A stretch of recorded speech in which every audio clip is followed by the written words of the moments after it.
welcome to Trading Lounge and the US indices for the 16th of September, starting with the S&P on the weekly chart here, just to get a bigger picture thing. So as you know, we are looking at the move up through here as a top of a wave 3 here, likely, and an ABC for wave 4 here, and then pushing up for wave 5 to make wave 1 here, and then we'll see a more of a pullback at this stage here.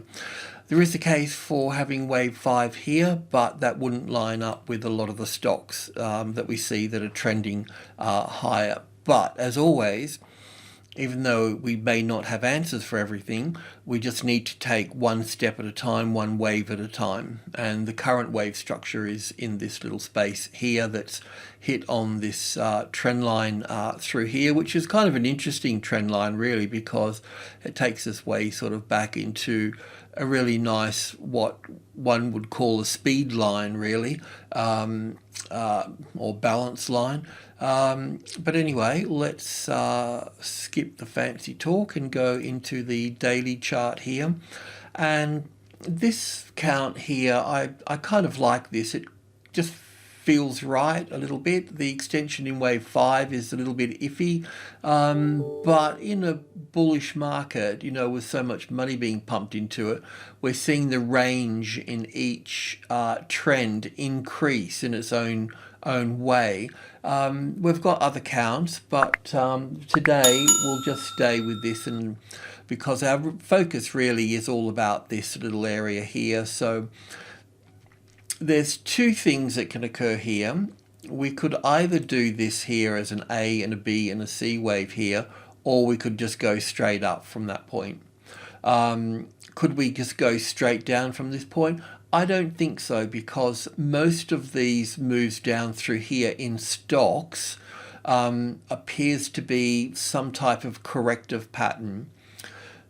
That I think that's something that most of us can agree on. It's not a really nice, clear impulse wave. We do have 5 waves in this first leg here, but then it gets a little bit iffy in this space here. So I think that most of us can agree that we've got some type of corrective pattern here. Now, the 38.2% retracement level, if I take it from the low of wave 2 here, and we should sort of really be starting to look at log scale for this, but that's okay at this stage. It still just brings us down to roughly the 32 area through here, so that's something that we'll keep an eye on. But if we do move down through here, then we'll be looking for 5 waves down through here. Most of the stocks are struggling to the upside. The only ones that are really leading to the upside, well, Tesla would be the best example of a stock leading to the upside. It's, you know, it's coming back up and testing those old highs there. So if I just bring in the tick chart on 100 from the top here, don't worry about my count too much, it's just a working chart, but the move down through, it's moved way back up here. We still have, if it's going to be an A and a B and a C wave up here, then we've got 1, 2, 3, 4, and still got another push to go up into this space here. So, but you know, stocks could be just doing their own thing in their own way as such. So they'll either group together, or they'll be leaders, or they'll be followers as such. But let's just move into the 4-hour chart here.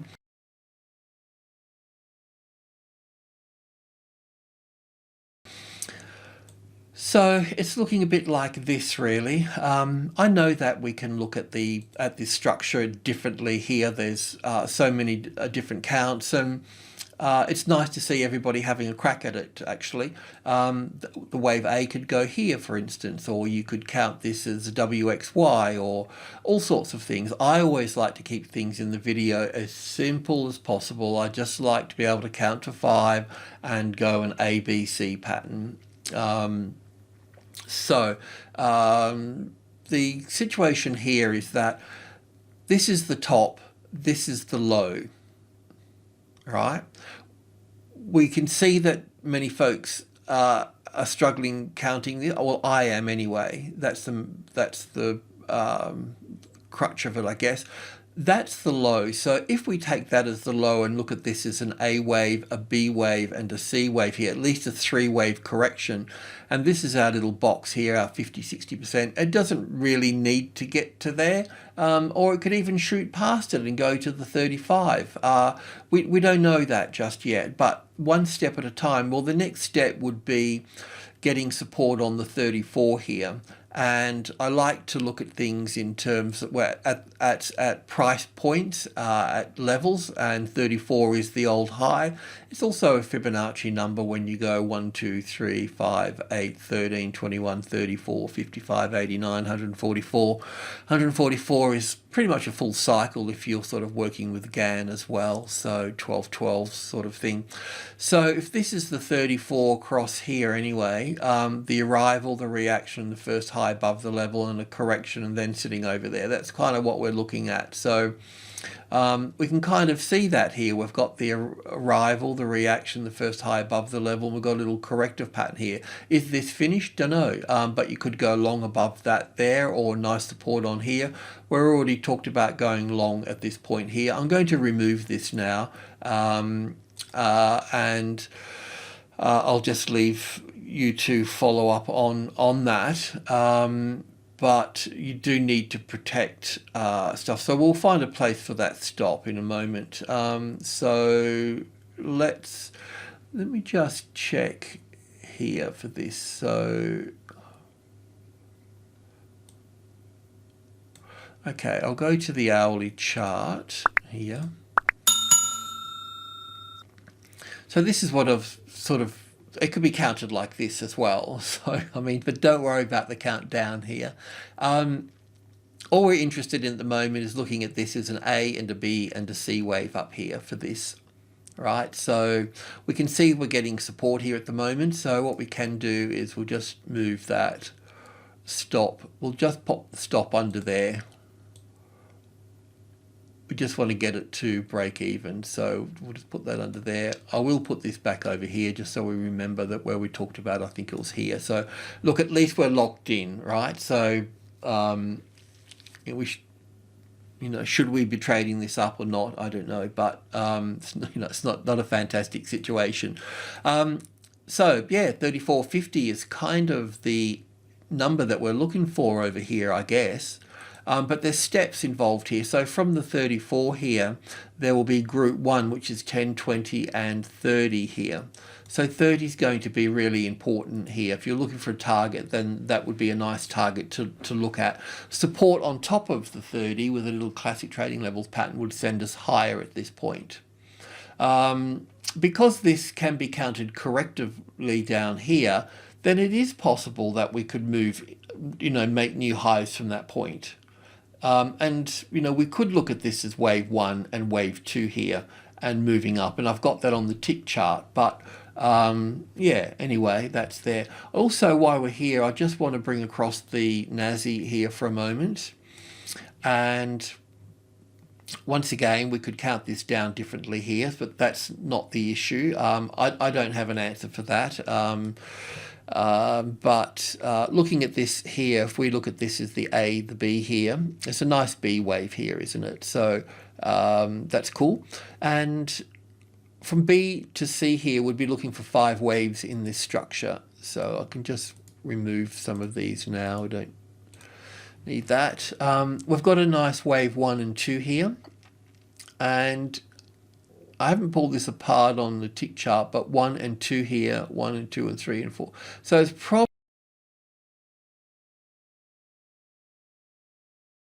probably wave 5 coming into here, and then a wave 4 coming back, and then a wave 5 coming up into this space. I think that's probably how it will play out.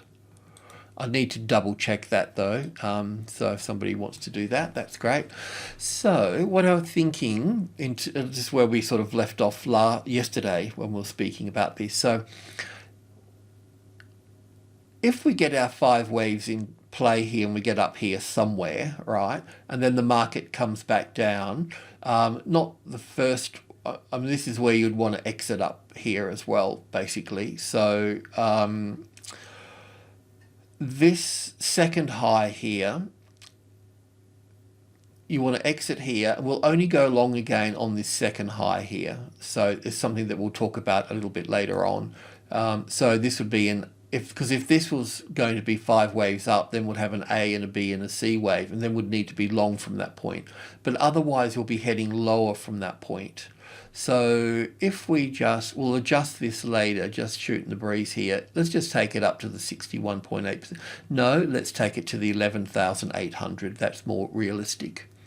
I always see 8 as a profit-taking number. And that means that what we can do is we get a bit of an idea here. So that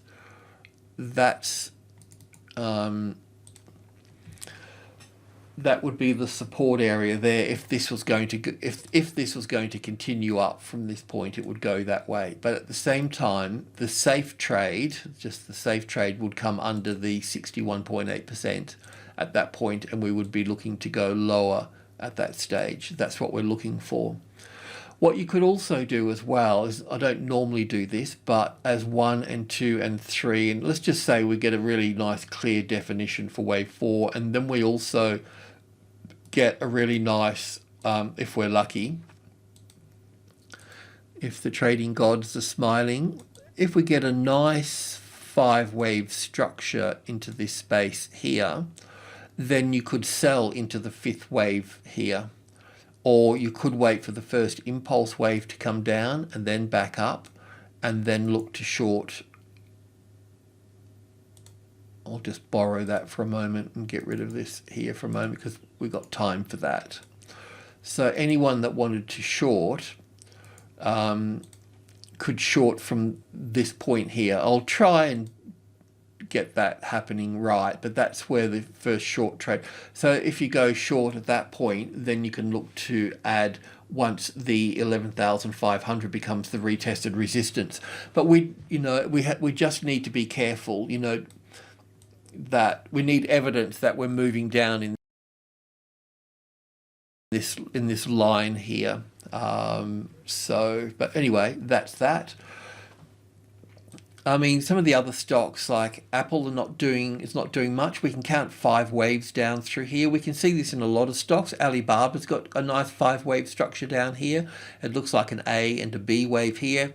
It's struggling to move up a little bit here. It looks like it's got 1, 2, 3, 4, 5 here, then an ABC back, 61.8%. So this could, this is the actual low here, not this one in this case. So we may just get 3 waves up here as an A and a B and a C wave here. So that's also possible as well. So I'll just copy that there as an A and a B, and finishing in 5 waves here to finish that off. And that would be in line with other markets, with the Nasdaq finishing off. So that's possible at that point there as well.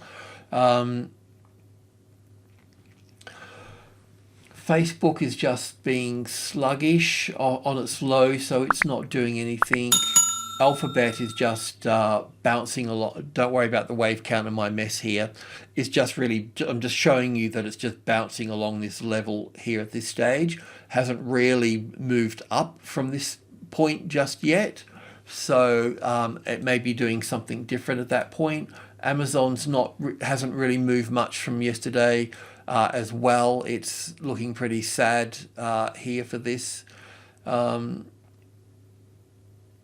I mean, it just looks like it's got 5 waves coming down to this point here, actually. So, we may just get a rally back into this space and then drop down here again for this. So, yeah. I mean, the bottom line is that we're in a correction, and I don't particularly want to trade any stocks in this space until we've really figured out what we've got here. If we come down here on the Nasdaq, and then we've got a nice impulse wave to the upside, then we can move into stock, then we can move into the indices and so on. But until that, the trick is not to lose money while you're in a correction here. That's the job. Cash is a position. So you don't always have to be in the market. And in fact, a lot of these trades that you're doing in here can just, because when, the risk reward is pretty small, so, smaller position sizes. It's a good time in corrections to go be doing something else in the market. Alrighty, enough waffling on. I'll leave it at that. Thanks for tuning in. Cheers.